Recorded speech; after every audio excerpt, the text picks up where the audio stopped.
देखिएगा, जब भी कभी सेल्फ डिस्कवरी करें और आपको पता लगे कि जहां आप खड़े हैं वहां से पैशन बहुत दूर है, दो रास्ते हैं इसके बाद। यहां तो इतनी जुर्रत हो कि आप कश्ती जला के तारिक बिन जियाद की तरह उस तरफ जा सकें, एक रास्ता है जो कि मुश्किल है।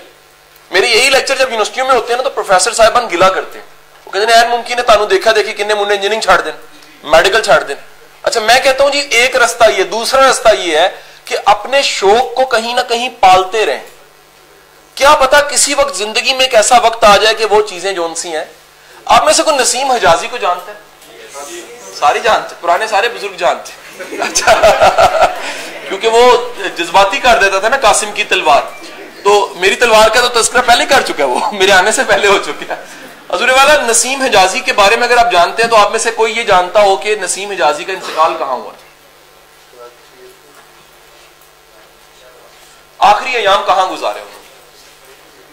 हजूर नसीम हिजाजी ने अपने आखिरी अयाम एबटाबाद में गुजारे थे। ही लव एबटाबाद, उसको एबटाबाद से मोहब्बत थी।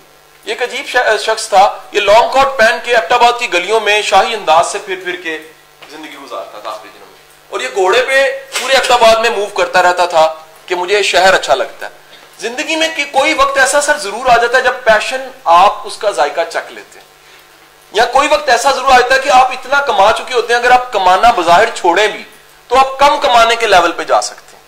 जिंदगी में कोई वक्त ऐसा आ जाता है, कुदरत जोन सी है वो ऐसे हीले वसीले बहाने पैदा कर देती है कि पैशन चल के ही आ जाता है। जिंदगी में एक ऐसा वक्त आ जाता है कि आपके प्रोफेशन में पैशन घुस जाता है। तो ये ख्वाहिश कभी ना मारिए, पैशन को डेड लॉक नहीं करना, कभी भी ये गलती नहीं करनी कि पैशन का गला घोट दें, उसको पालते रहें, एक वक्त आएगा वो आपके साथ नथी हो जाएगा।